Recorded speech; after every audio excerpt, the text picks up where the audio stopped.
Thank you, Gordon. Natayo na ako. Sa lahat, no, sa ating industriya, movie industry, television industry, what we call this now is MovieCon, no? Conference or television conference. Pero MediaCon, ayan. Dati PressCon eh. Sabi may mga vloggers din ngayon. Well, I'm so happy, no? At magkakaharap tayo.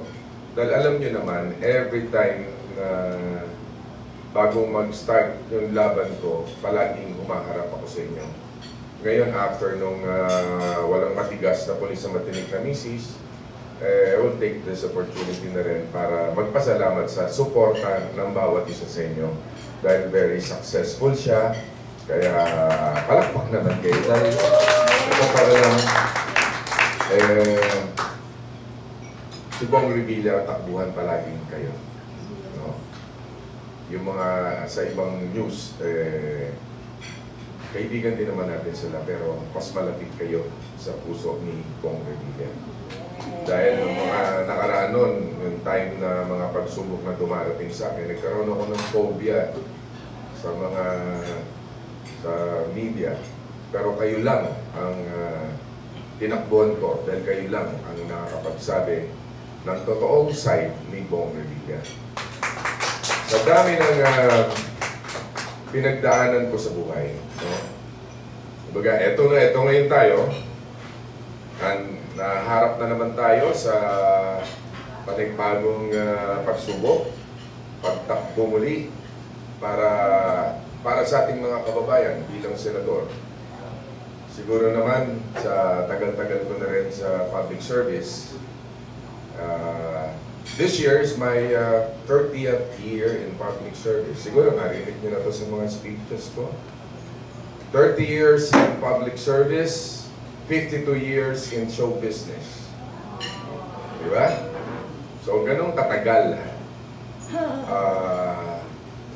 Yung 52 years ko sa show business, yan yung nandiyan pa sila, ayan, wala man ay hata nandito, ayun yung mga dito, Kuya Nestor, lahat yan, Kuya Eugene, kaya Ate Aster, kaya yung mga senior natin, sila, madami, Jonardo, si Darna. Kung titingnan natin, ay pati si Etelinda, marami nang nawala ng mga kasama natin sa sila Manayatan.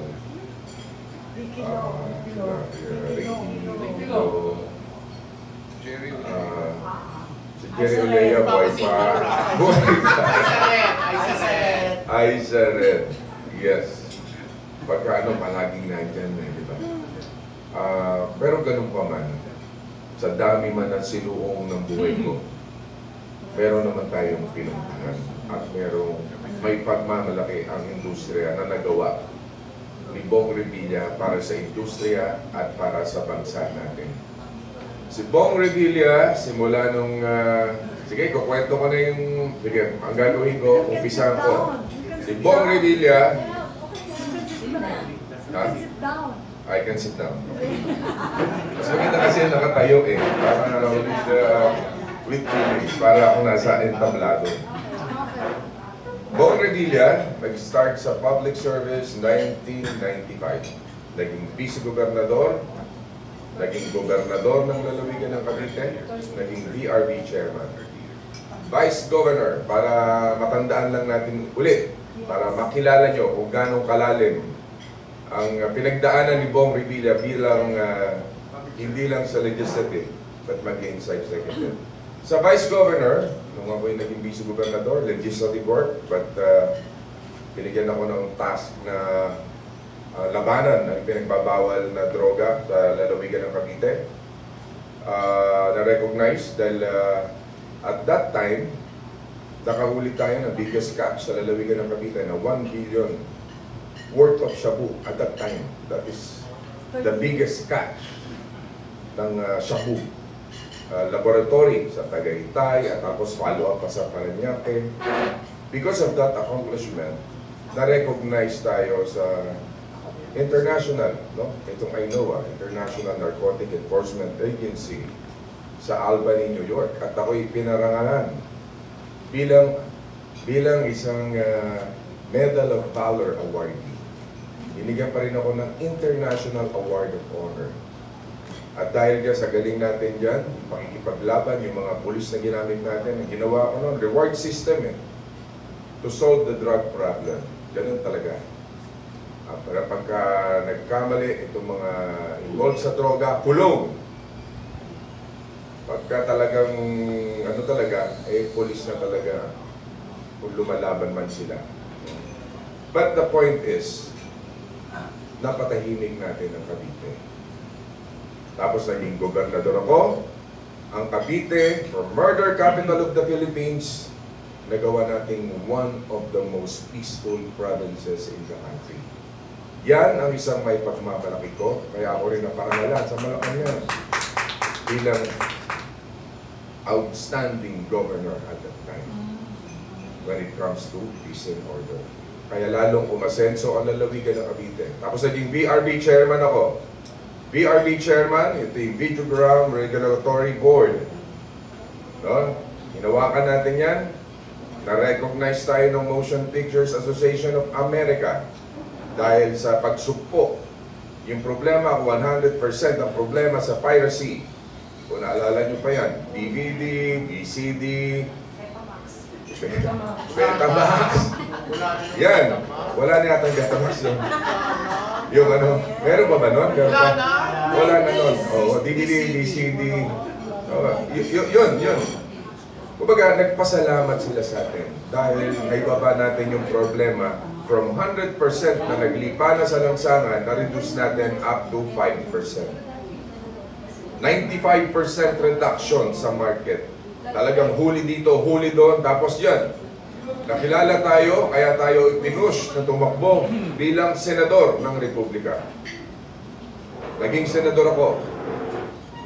Senador, hinalal bilang number 2 senator. Lumabas ako dahil sa suporta ng mamamayang Pilipino, ng aking mga tagahanga na palaging nakaagapay sa akin, sumusuporta sa akin. Tapos ang 2004 na yan, 2000 ulit, 10. Number 1 senator na. Okay? Highest votes garnered ng isang public officials na tumatakbo. Yun yung pinakamataas na nakuha ng boto at that time sa lahat ng mga elected officials. So, yun nga, number 1 senator tayo, doon na tayo nagka-leche-leche. Pero, ganoon pa man, at least lumabas ang katotohanan. Nalinis yung pangalan ko, absuelto ako sa lahat ng kaso sinampan nila sa akin. Nakabalik tayo ng 2019. Pero, yung buhay ko noon, di ba? Kaya kinukwento ko na sa inyo, parang bahala na kayo kung saan kayo pick up. Parang dahil kayo mismo ang nakakakilala sa akin kung totoo ba ang sinasabi ko o hindi. So, nung dumating yun sa buhay ko, grabe, in fact, nung nandun tayo sa krame, di ba, palagi natin pagka, luluha-luha pa ako. But, yung nandun ka, nung nandun ako, parang nandun ka sa loob ng tunnel na wala ka na makitang liwanag, akala mo katapusan na ng mundo mo. But no. Dasal ko, Lord, kayo na po bahala sa akin. Alam ko hindi niyo po ako pababayaan dahil alam niyo po ang totoo. Pinalabas ako. Nakalabas ako. Nalinis ang pangalan ko. Ito ngayon si Bong. So, 2019, nahalal muli ako bilang senador ninyo. Number 11 nung nanalo ako. Ang 11th senator ako. No? Kaya, talaga sabi ko nga, lalong naging challenge yun para sa akin. Lalo akong nagpursige. Lalo kong pinatunayan sa sambayan ng Pilipino na hindi yun si Bong Revilla at si Bong Revilla na nagtatrabaho para paglaban itong kapakanan ng mga mamamayan natin. Lalo-lalo na yung mga lola, lolo, estudyante, teachers, lahat dyan. Kaya yung kung mapapansin ninyo, yung mga naipasa kong batas, no? Dahil noong 2019, ang sabi ko nga, kung naalala nyo, yung Yung sa mga lola-lolo na yan, when you reach 100, centenarian law tawag, di ba? 100,000 makukuha mo. Pero sabi ko, parang naman natin niloloko yung mga lola at lolo natin. Bakit hindi natin ibaba? Kasi iilan lang na may nakakaabot ng 100. So let's do it 80. Kaya ito, ako mismo, ang main author ng batas na ito, at naipasa natin 80, 85, 90, 95. Meron doon sila. No? Na 10,000. Kaya mag-80 na ba si nanay? From 78 to 80 na siya. Jump. You still have to wait 2 more years. Kaya hanggang 100 si nanay dahil 100, yung 100 ngayon gagawin ko ng 1 million eh. I'm sure. Tatargetin ni nanay yung 100. Yung 100 years old. Kaya yun. Kaya yung sa mga lola, lolo. Alam nyo, speaking of lola at lolo, habang nagmo-motorcade ako, no? Alam nyo yung mga grabing tanggap sa akin ng crowd habang nagmo-motorcade. Yung mga lola, lolo, lalapit sa akin. Sabi niya, Bong, send Bong. Thank you sa doon sa bigay mo sa amin ng cash gift. Sabi niya. Umiiyak. Tapos kinahawakan yung kamay ko talagang, alam mo, hirap na lumakad, gano'n na sila. And then, gusto lang ako mahawakan, maraming salamat. Ang sabi ko, wow. Ganun pala yung nagawa ko. I'm so happy. Dahil yung mga lola at lolo, nabigyan natin ng parang what's 10,000? Pero at least nabigyan natin ng halaga.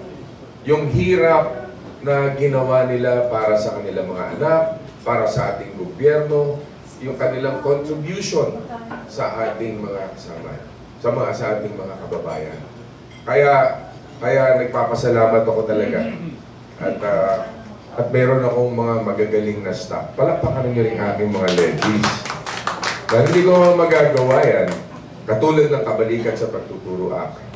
Kabalikat sa Pagtuturo Act, ako rin po ang main author niyan. Kabalikat sa Pagtuturo Act, yung chalk allowance nila, dati lang yan, 100 pesos, tapos ginawang 1,000, tapos nung pinaglaban ko, 2,000, pero pwede pang ibaba ulit sa 1,000. So, ang ginawa ko, ginawa namin, in-institutionalize na namin yung 5,000 na chalk allowance, ginawa na namin 10,000.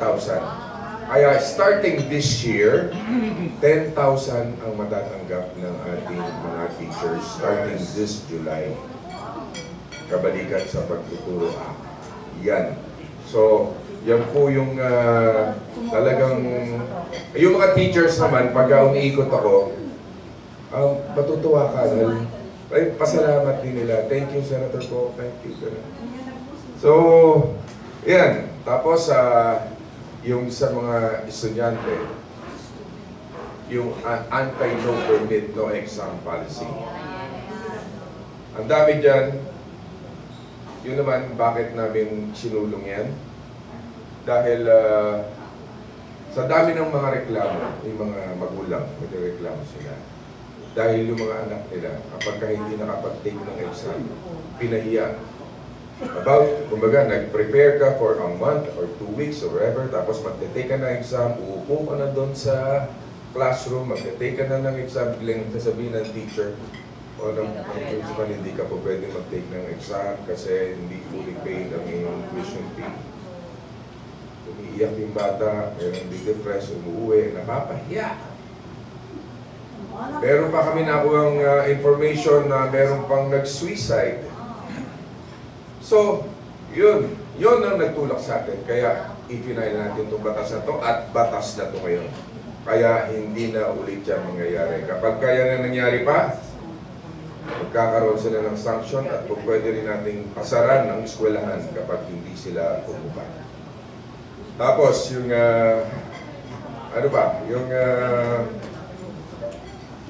ang dami pa eh. Ano pa hindi ko nabanggit? Yan. Lifetime validity ng birth certificate, marriage certificate, death certificate. Pag every time na kakailanganin nyo yun, at kailangan mo mag-renew. I-renew ka ng renew, pupunta ka sa PSA, pipila ka, babayad ka 100 plus. Mabigat doon yung mamamasahe ka pa. Tapos ang haba ng pila, kita mo mahaba ang pila, babalik ka na lang bukas dahil sobrang haba ng pila. So, yung mga ganun. Kaya ngayon, lifetime na valid na yun. Okay?